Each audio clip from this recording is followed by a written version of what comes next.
Okay, mapagpalang araw po. Nandito naman po tayo sa tahanan ni dating chairman Guillermo Saldaña. More than 20 years po siya nanungkulan bilang kagawad at chairman. Natapos siya sa pagiging chairman kaya hindi na po siya nakabante kasi nagkaroon ng karamdamang stroke. Pero sa susunod, gusto niya atang ulit tatakbo ng kagawad. Okay lang yun. Baka manalo siya.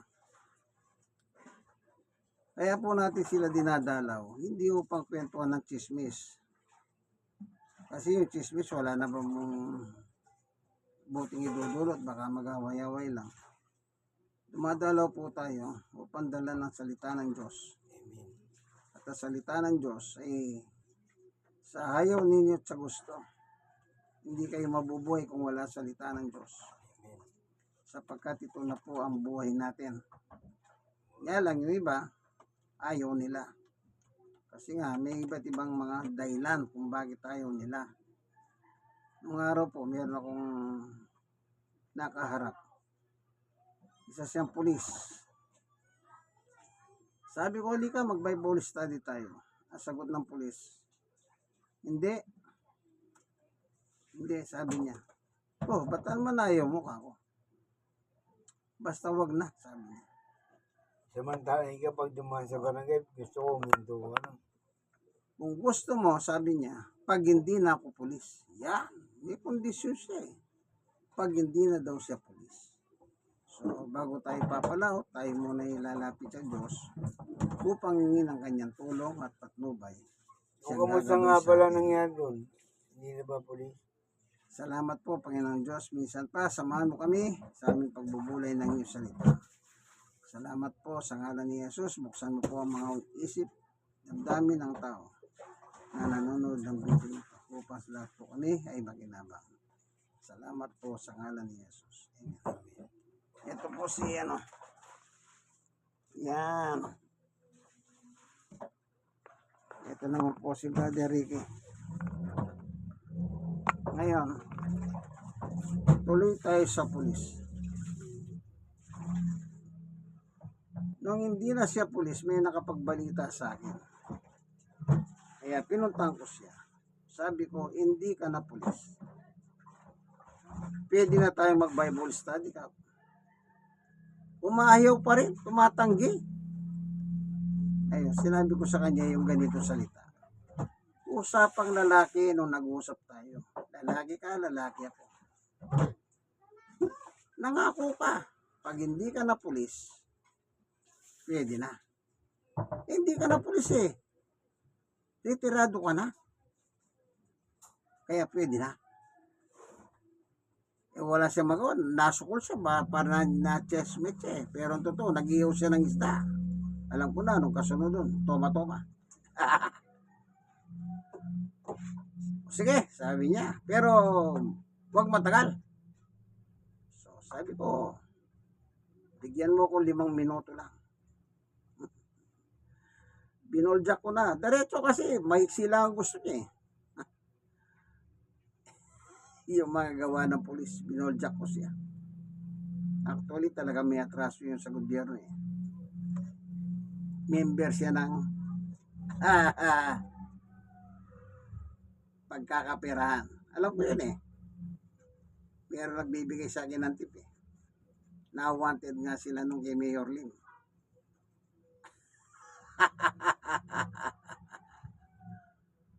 Ngayon, wala na po yun, namatay na siya. Pero ang kagandahan sa kanya, nakapag-Bible study kami talaga. Diyan naulit pa yun, pero matagal na naulit ulit kasi doon na po sa Batangas naninira. Nakabili siya ng maliit na lupahin doon. Sabi niya, nang lumipat ako sa Batangas, ngayon nakikinig na ako ng salita ng Diyos. Salamat sa Diyos. Nagsimula sa akin eh. Pero wala na po, patay na. Yun ang maganda, bago mas lang siya namatay, kaibigan. Siya nakapakinig ng salita ng Diyos. Anong tawag dyan? Ito, babasahin natin. Ang Biblia po ay ginagamit para sa pag-aaral ng salita ng Diyos. Ang sabi ni Apostol Pablo, 2 Korinto 6:1-2. Yaman kami magkakasama sa gawain ng Diyos. O yung pangangaral po. Nakikiusap kami sa inyo na huwag ninyong sayangin ang kagandang loob na ibinibigay sa inyo ng Diyos. Ayan.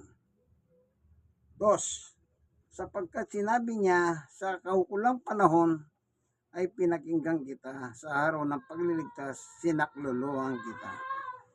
Ngayon na ang kaukulang panahon, ito na ang araw ng pagliligtas. The moment na narinig niya po yung pangangaral, doon po pumasok ang pagliligtas ng Diyos sa kanya. Kaya nasasabi ko nga, salamat. Bakit? Bago man lang siya mamatay, nakapakinig siya ng salita ng Diyos. Yung sinasabi kong the late police. Hindi ko na po siya pangangalanan. Basta nung hindi pa po siya nagre-retiro, talagang masasabi mong napakasama mong pulis. Bakit? Tiwaling pulis eh. Sa buhay nating ito, kaibigan, gaano man tayo kasama, sabihin na natin kung gaano tayo kasama, ang Diyos handang sumaklolo sa atin. Ang sabi niya, ulitin natin ha, sapagkat sinasabi niya, sabi ng Diyos, sa kaukulang panahon pinakinggan kita. Yung pagtawag mo sa Kanya, papakinggan Kanya. Yung pagtawag mo sa Kanya, papakinggan ka ng Diyos. Kaya sabi sa 33:3 ng Ezekiel, tignan nga natin anong sabi rito. Ano po?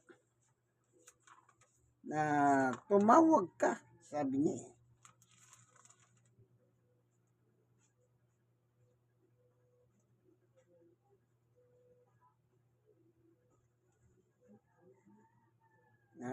Jeremias, hindi Ezekiel. Tignan natin yung Jeremias.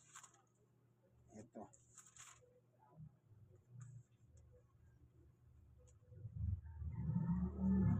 Jeremias 33:3. Ang sabi ng kasulatan. Kung manalangin ka sa akin, tutugunin kita at ipapahayag ko sa iyo ang mga bagay na dakila at may wagang hindi mo pa nalalaman. Napakagandang pangako ng Diyos. Pakikinggan kita. Kaya, pag dumating po yung moment na tumawag ka sa Diyos, ang Diyos ay pakikinggan ka. Tuloy natin. Sa kaukulang panahon ay pinakinggan kita, sa araw ng pagliligtas, sinakluluhan kita. Ngayon na ang kaukulang panahon, ito na ang araw ng pagliligtas. Yung nakapako po sa krus, nakasama ni Jesus. Yung dalawang tulisan yun eh. At saka si Jesus isa sa kanan, kaliwa. The moment, sabi ni Jesus, tingnan nga natin ano. Nagkaroon muna sila ng conversation kasi dito. Conversation, pag-uusap, diskusyon.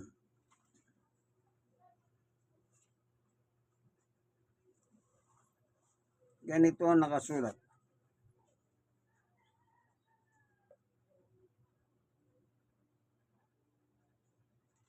Sa San Lucas, ito, ganito nakasulat, basahin natin.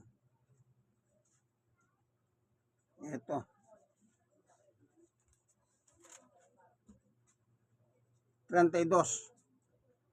May dalawang pang kriminal na inilabas sa mga kawal upang patayin kasama ni Jesus.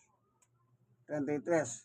Nang dumating sila sa isang bundok na tinatawag na Bungo, ipinako nila si Jesus sa krus Ipinako rin ang dalawang kriminal, isa sa kanyang kanan at isa sa kanyang kaliwa. 34, sinabi ni Jesus, Ama, patawarin mo sila sapagkat hindi nila nalalaman ang kanilang ginagawa.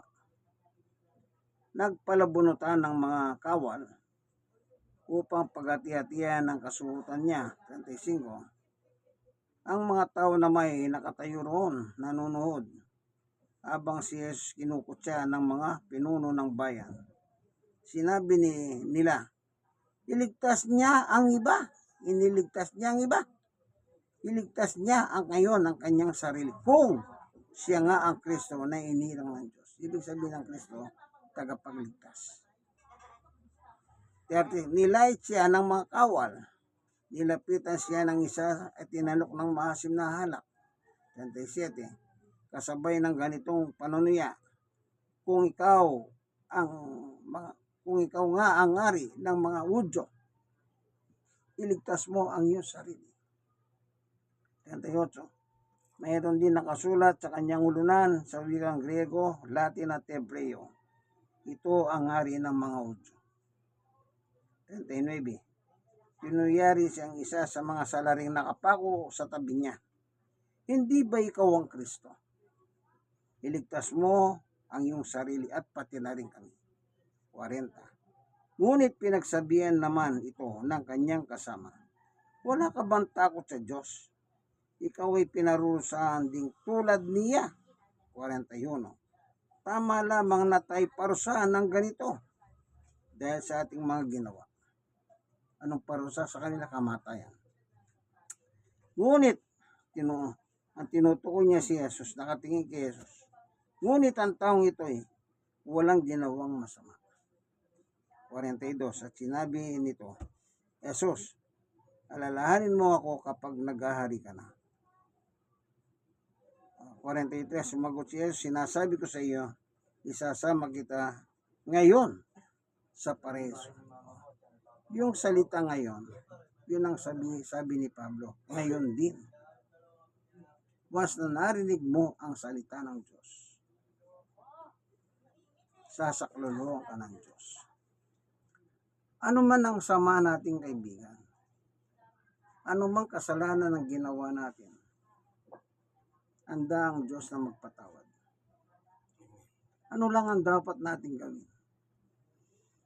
Ang sabi kanina, pag tumawag ka, pakikinggan kita. Di ba napakaliwanag nun? Ang Diyos pala ay handang makinig sa atin. Pero ang tao po ay likas na matigas talaga ang ulo. Ang sabi nila, at saka na lang ako tatawag pag malapit na ako mamatay. Huwag naman. Mas maganda habang malakas ka, may pagkakataon ka. Samantalain mo, kaibigan, ang pagkakataon na binibigay ng Diyos. Si Pablo, sinamantala niya ang pagkakataon. Siya po'y pinakamasama sa lahat ng masama. Pero nung dumating ang pagkakataon, sinamantala niya ang pagkakataon. Hindi niya pinalampas ang awat abang ng Diyos. Tingnan niyo po yung kanyang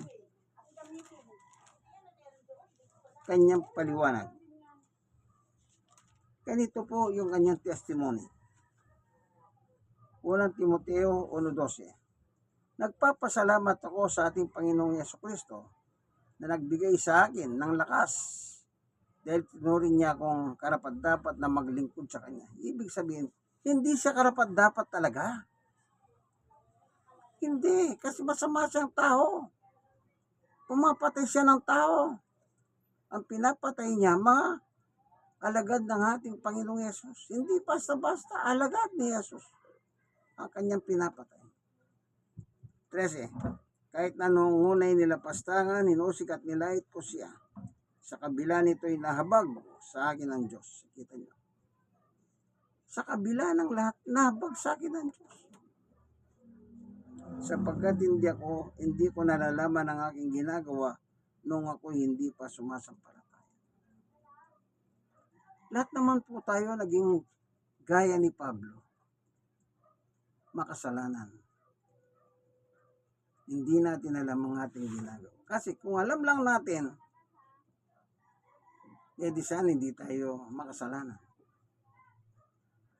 Gaya tayo ni Pablo. Sabi niya, hindi ko alam ang ginagawa ko noon.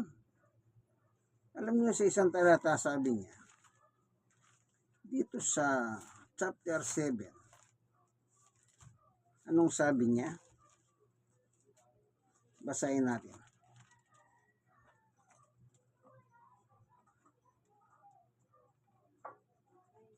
Dito sa Roma 7:14. Alam natin ang kautusan ng espiritual, ngunit ako'y makalaman at talipin ng kasalanan. 15. Hindi ko maunawaan ang aking sarili sapagkat hindi ko ginagawa ang gusto ko. Sa halip, ang kinasusuklaman ko ang siya kong ginagawa. This is, ngayon, kung ginagawa ko ang hindi ko gusto, nangangahulugan sumasangayon ako na mabuti nga ang kautusan. 17. Kung gayon, hindi na ako ang may kagagawa niyon, kundi ang kasalanan na naninirahan sa akin. Isipin mo si Pablo. Alam niyang mabuti ang kautusan ng Diyos. Yun ang gusto niya gawin. Pero bakit ang nagagawa niya? Yung ayaw niya. Yung masama na ayaw niya. Yun ang kanyang ginagawa. At ang naging biktima niya ay si Jesus. Inusig, nilait, nilapastangan. Kita niyo? Ang dahilan, hindi pa kasi siya na sumasampalataya kay Jesus. 18. Alam kong walang mabuting bagay na naninirahan sa aking katawan, makalaman. May kakayahan akong naisin mabuti, ngunit hindi ko nga lamang ito magawa. 19. Sapagkat hindi ko ginagawa ang mabuting gusto ko, o mabuti ang masamang hindi ko gusto ang siya kong ginagawa. 20. Kung ang ginagawa ko hindi ko nais, hindi na akong gumagawa nito, kundi ang kasalanan naninirahan sa akin. Masama siya. Ang kasalanan ay nakatira sa kanya. Kaya kahit pilitin niya pang sundin ng Diyos, ang nagagawa niya, yung masama na hayaw niya, ang kanyang ginawa. Kaya nilait, nilalipusta, inusig si Jesus.